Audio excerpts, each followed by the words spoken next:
Welcome back, everyone. So, I haven't done a video in a while because I can't think of anything really to go over or cover. I mean, the politics world is still all crazy and weird. And we're all mad about the rise of the corporations taking over the fucking government. And that's actually getting really irritating for these, because now the FDA has required $55,000 per coil,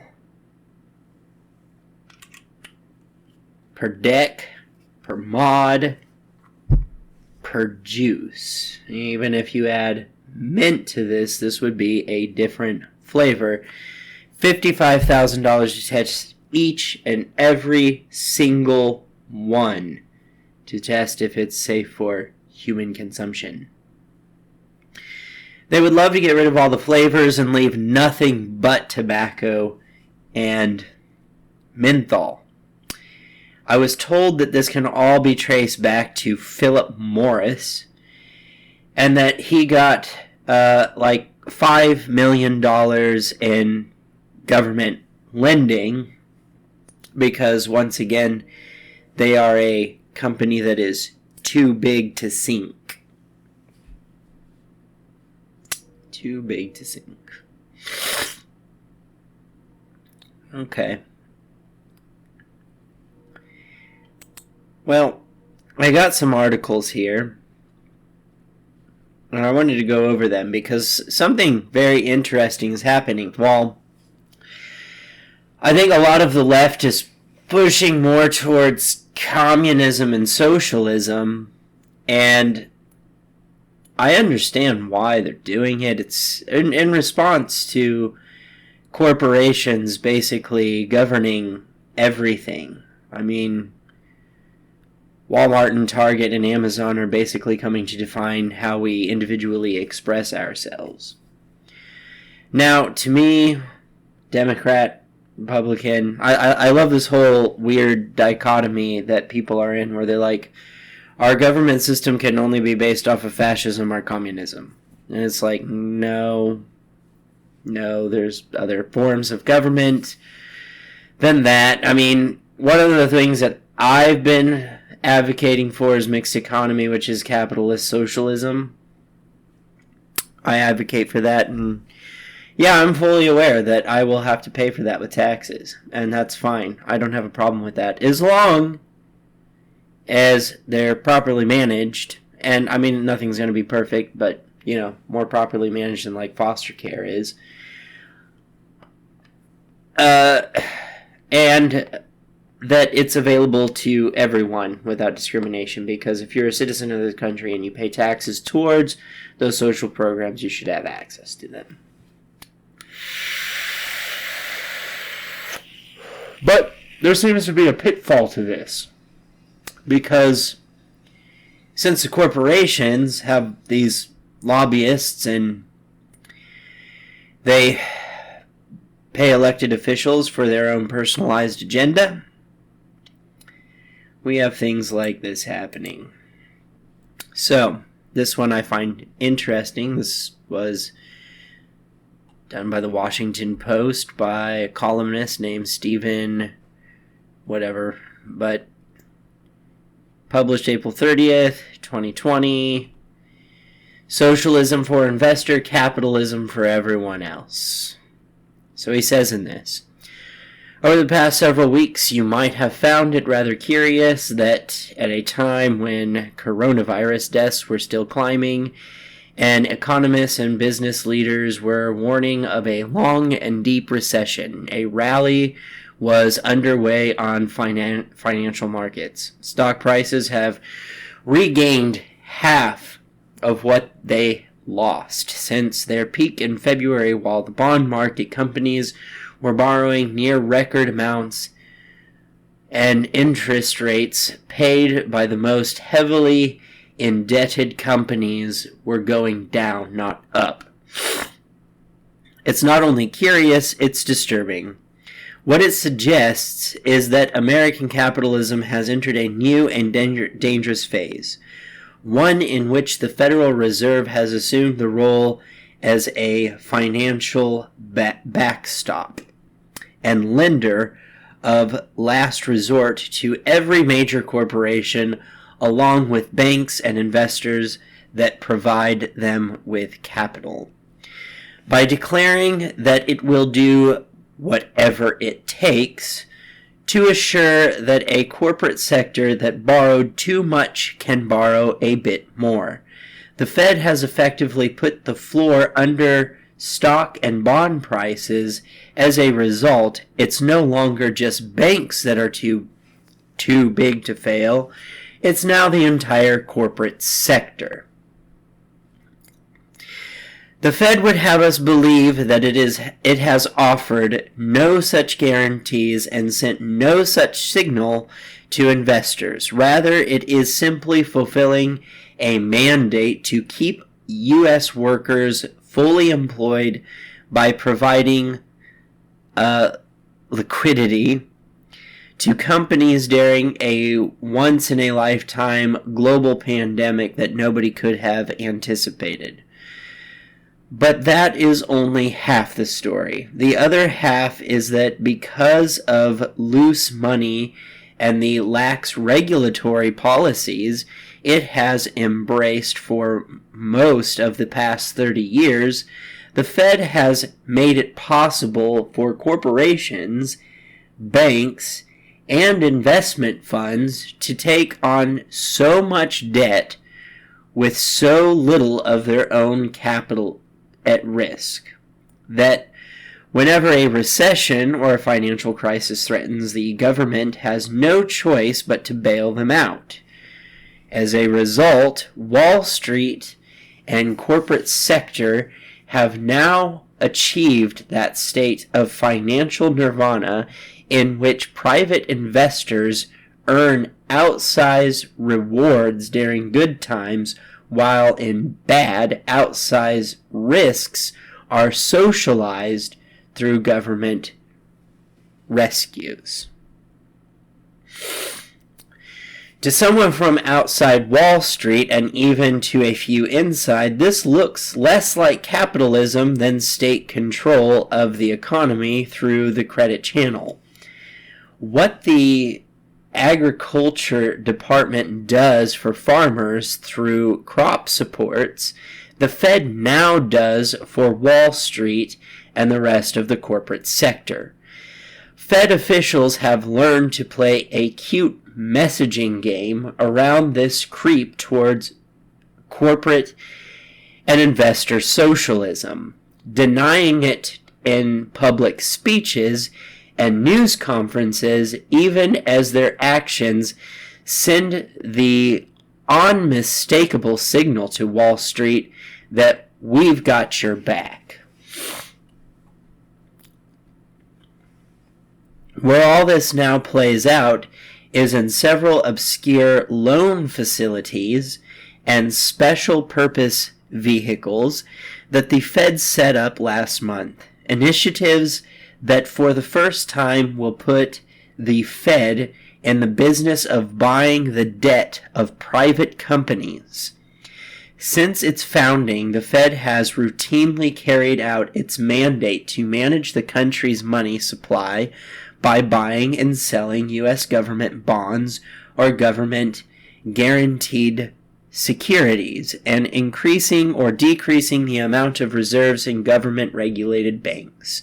Now, however, the Fed has committed more than $2 trillion to buying or taking as loan collateral corporate bonds, shorter-term commercial paper, shares of corporate bond funds, and ETFs and securitized packages of commercial loans. In effect, the Fed has turned itself into the world's largest hedge fund. Only, unlike a hedge fund, it won't have to raise its money from investors. Instead, it simply prints it. In announcing this extraordinary expansion of risk-taking and market intervention, the Fed took pains to assure what it would only be dealing in loans and credit instruments from companies that had investment-grade credit ratings before the pandemic. Solidly profitable businesses with modest debt that, because of factors outside of their control, now find themselves in a cash squeeze as they see it. Providing such companies a bridge loan is not a reward for risky behavior, but the only way to prevent a short economic downturn from turning into a long and deep recession. But stock bond investors are clearly expecting the Fed to do more than that. They know that more than half of the corporate lending during the recent credit bubble was not investment grade. They understand that if those companies default or are unable to roll over their debt, there will be a cascade of layoffs, bankruptcies, and panic selling. And they are now confident that to avoid that outcome, the Fed will have no choice but to do for junk credit what it has already done for investment grade loans.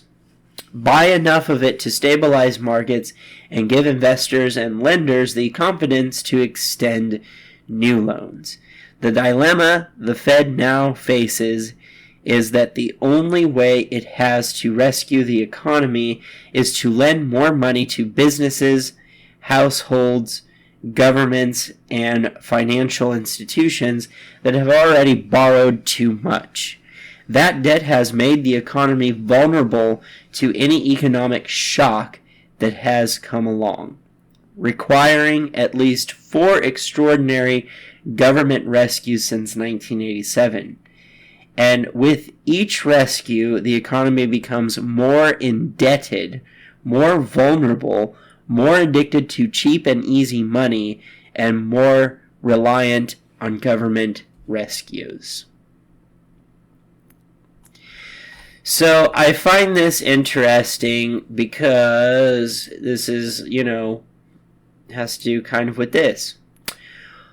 Why are Americans warming up to socialism? Because capitalism has failed them? I know it's a article by The Guardian, but I do find it interesting that this is happening because while the citizens are saying we want a mixed economy of socialist capitalism, like European nations, which we already live in a socialist capitalist country, for some reason, people don't realize that we do have social safety programs, social safety nets.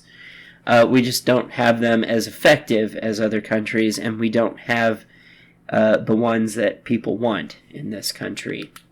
We've made insurance companies privatized, and boy, do they scam the living shit out of us. I believe that was a Nixon thing. Nixon did that. And don't get me wrong, Ronald Reagan did some weird shit too, but privatizing insurance companies was, and Nixon even said that it was a scam and it was a brilliant one and a brilliant way to make money, which is fucked up. But, so I find it interesting. I'm not going to read the article, but I do find it interesting that the citizens want more of a mixed economy here in America. It seems to be working really, really well in Australia during the whole coronavirus thing. I do happen to know, I have a friend that lives down there. They actually not only produce stimulus packages for the citizens, but they also released stimulus packages for small companies, for mom and pop companies, for businesses, so that they would not go under during the lockdown. So they protected their economy as well as the citizens. They protected the businesses and the citizens at the same time.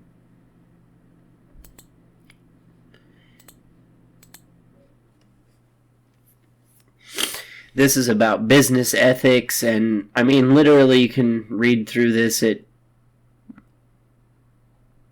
This has to do with the fact that there is hardly any regulation on companies whatsoever.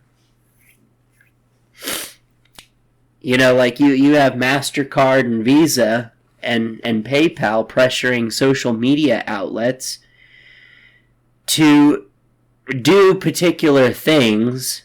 Otherwise, people won't be able to pay on that platform with those payment features. Basically, Visa, MasterCard, and PayPal will say, no, we don't like this social media platform because they platform people we don't like, so you can't pay money on it, on that platform. So that's pretty crazy. And I think it's interesting that, like the companies that capitulate to that, so let's say like Amazon, Google Play, and Apple all stopped carrying Parler. And so people respond by boycotting those companies. Instead of looking at the devil that lays in the details, those companies were doing that because they had a bureaucratic gun pointed to their head, basically saying, you're not going to get any fiscal transactions unless you do what we say, from Visa and MasterCard. Nobody's boycotting Visa and MasterCard for doing that. It's the same story with Pornhub, too, I believe. It's like, why does Visa and MasterCard get to do this? Because there's no regulations policing the companies from doing that kind of thing.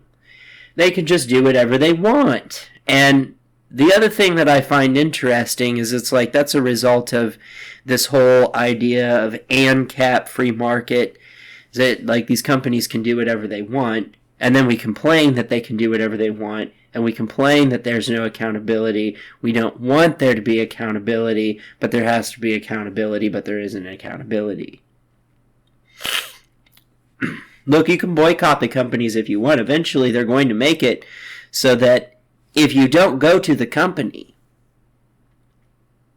they're going to provide like a special service that you're not just going to have access to, and you won't be able to do things in the world. It sucks. I mean, it sucks.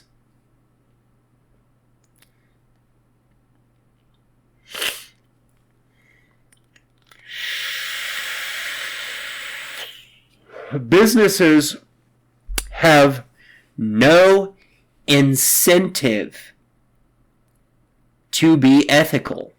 And this Harvard Business Review talks about this. With the recent boom in business ethics, and this is produced a long time ago, 1993, but it still sounds, it's still true today. It says in here somewhere, that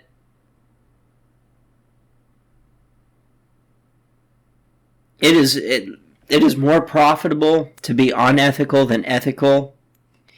And even with some the very small amount of regulations and organizations that do impose regulations on companies that do exist, you have businesses that are outright saying it is cheaper for them to pay the fine than it is to actually be ethical. Well, there's an economist in here that argues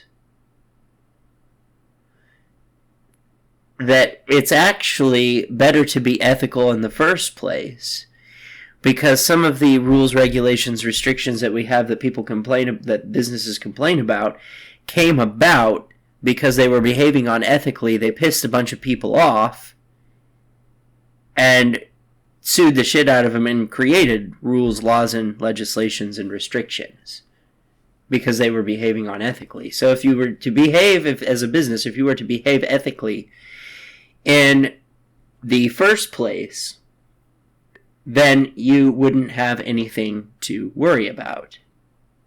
I think it says, starting well before World War II and culminating in the 1960s and 1970s, the dominant approach to moral dimension of business was a perspective that came to be known as corporate social responsibility, largely reacting to neoclassical economics, which holds that the sole responsibility of business is to maximize its immediate bottom line, subject to only the most minimal constraints of the law. Advocates of corporate social responsibility argued that ethical management requires more than merely following. I lost my place because I got a phone call and I looked over.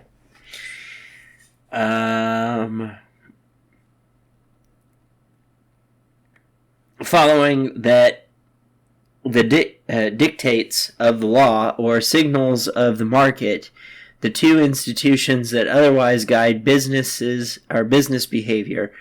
Rather, ethical management is a process of anticipating both the law and the market, and for sound business reasons. For example, when managers voluntarily undertake socially responsible actions beyond the bare legal minimum required, an environmental protection, say, or anti-discrimination policy, they tend to forestall punitive social regulation. As corporate scholar E. Merrick Dodd Jr. stated in a 1932 Harvard Law Review article, the purpose of ethical management is to, quote, to catch any new spirit and embody it in voluntary standards, quote, without waiting for legal compulsion, end quote. Or as Berkeley professor Edwin Epstein more recently and succinctly put it, being ethical heads off the law. But you have companies out there that literally have come out and said it is easier to just pay the fines than to be ethical. So what incentive do companies have to be ethical, and we just keep throwing power to them? More power, more power, more power, more power. Look, I don't know, like,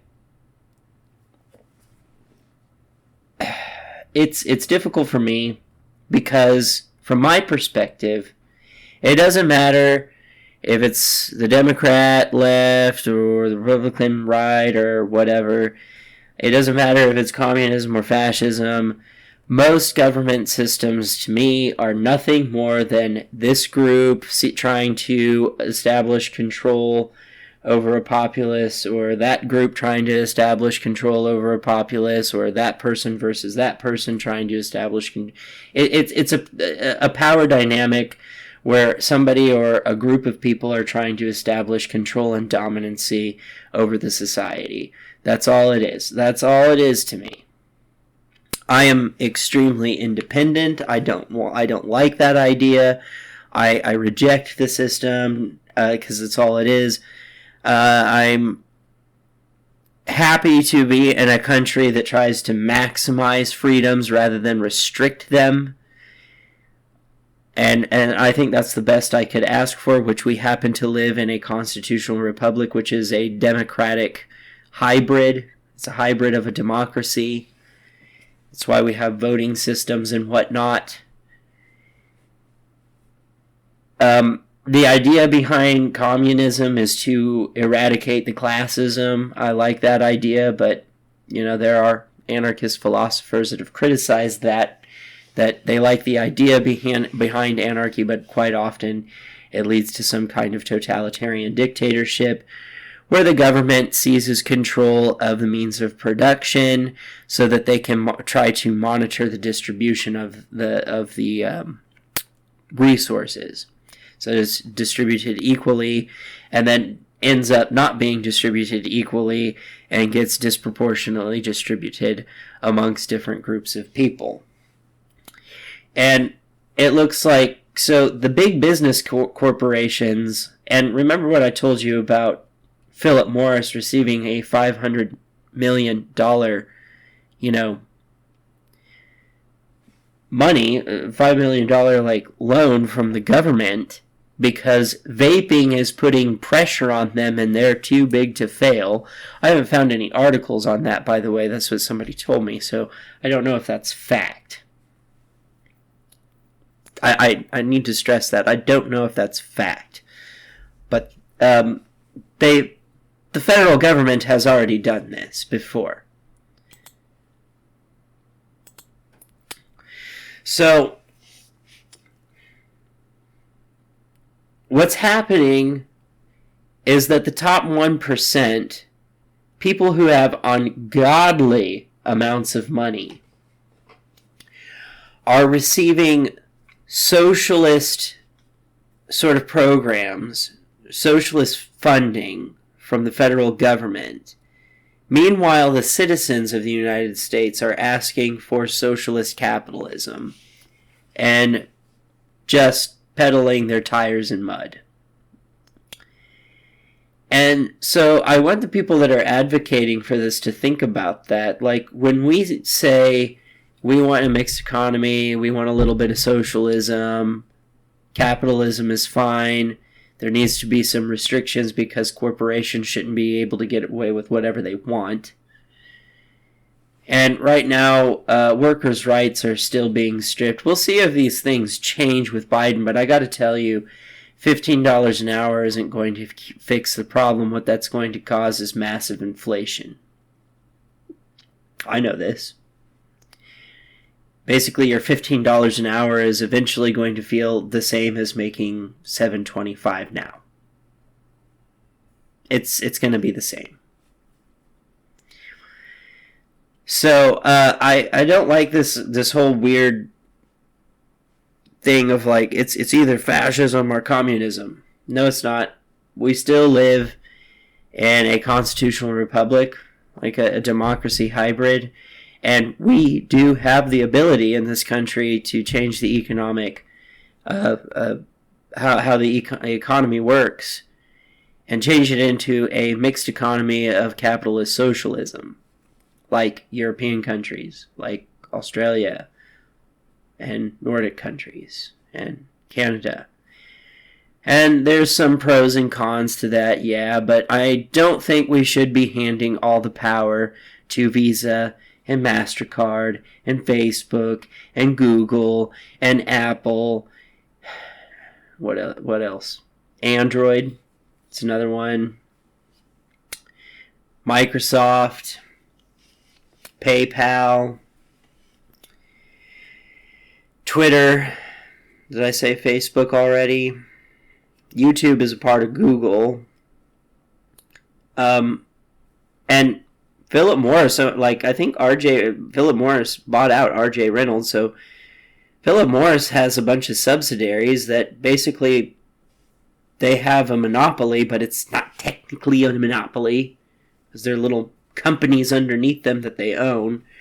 They basically have a monopoly on tobacco, and they're attacking this because they don't like it. It's putting pressure on their bottom line.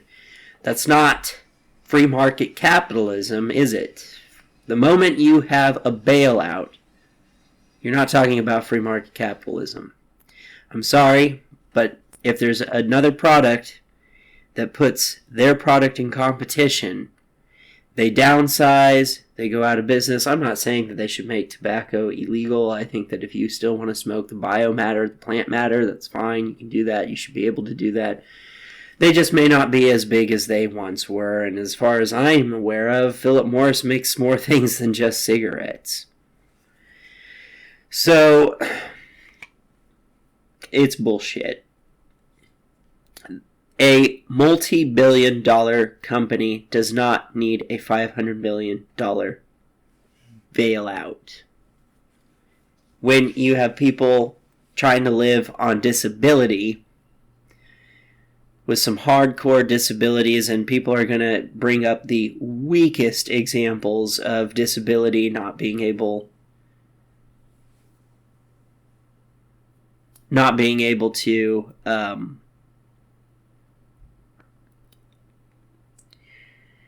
get a job and work, but they're trying to live off of $700 a month. Now, I don't know what the local economy is wherever you live in the United States or in the world, but I know that the city I live in, it's $750 is the max you can make on SSI, SSDI, and you cannot make that work. You can't. That's insane. It's not living, it's existing.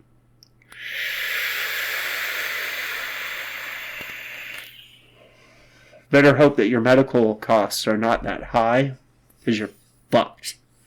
You will be fucked.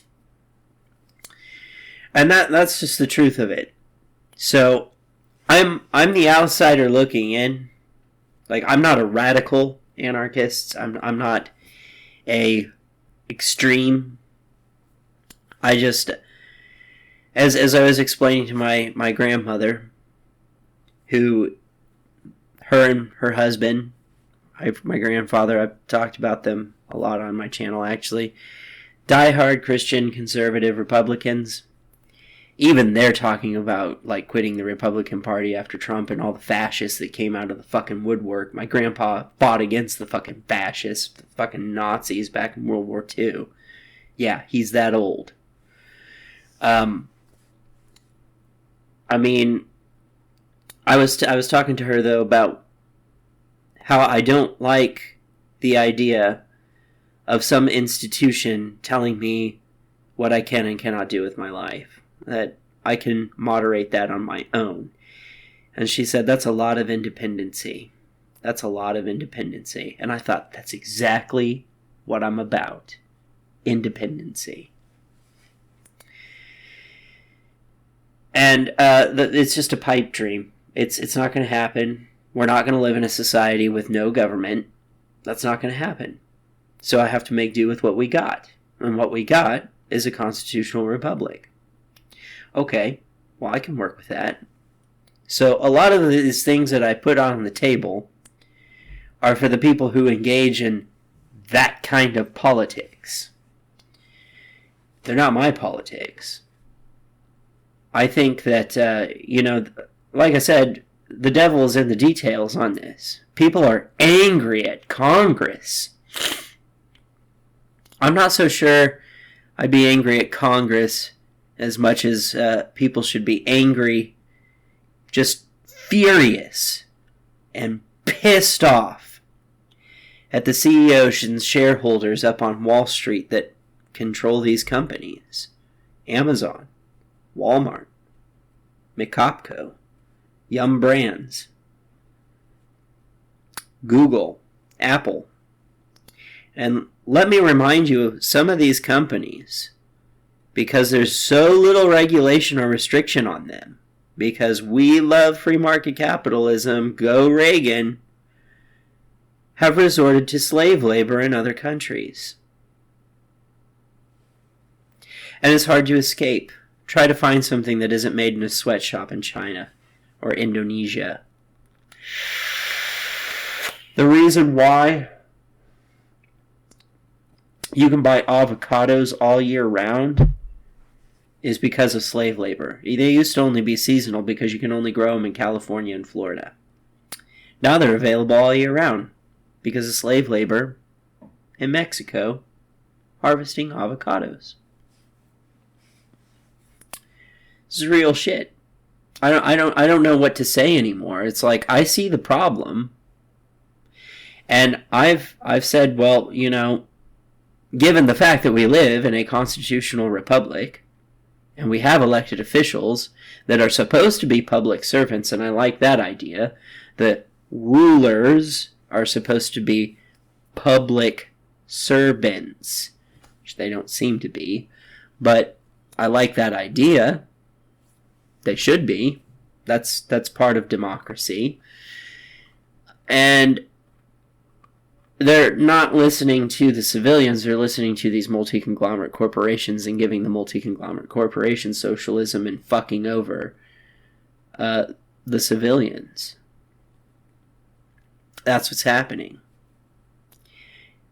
And it's the companies that have the lobbyists that are pushing for this bullshit. And it's the companies that are outsourcing jobs that American workers or Americans used to have that don't now because Americans are expensive. It's the companies that have dehumanized people to being nothing more than livestock. That's very strange too, by the way. I mentioned this before. It's very strange to think that a human has dehumanized the majority of the human species down to little more than nothing but livestock. That's disturbing. But yet when I say we should police the companies, the immediate knee-jerk reaction is no. Okay. What about outsourcing power to organizations that already exist to enforce laws that already exist? The answer to that is no. These are things that you can do with a constitutional republic. These are things you can do. One deals with the federal level, the other deals with local government. So there's something for the constitutional republic's right and left. But the answer's been no. And I'm not sure why. That usually the go-to response is abuse of power. They're already doing that. So what's new?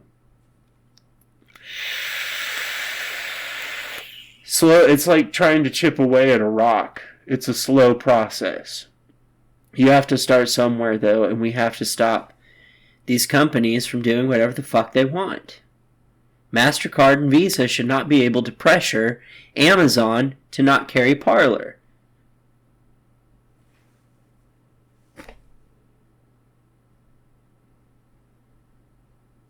If you're boycotting Amazon, you're boycotting the wrong company. You need to be boycotting Visa and MasterCard, and I don't know how you're going to do that. Good luck banking, I guess. That's basically it. That's my say-so. I'll leave the link to these articles in the description below. I just wanted to make this video because I don't feel like I'm being productive unless I do it, so I haven't felt productive in a while. Anyway, support the idea of choices, not one's ability to impose one's will on others against their own will. Although, in a society like this one, sometimes a little bit of authority is necessary. Because right now you have these major conglomerates that act like little factions of their own government system, trying to impose their will on others against their own will. And that's where authoritarian needs to come in and say, you can't do that. So, let me know what you think in the comment section below. I'll leave the links in the description. I'm out.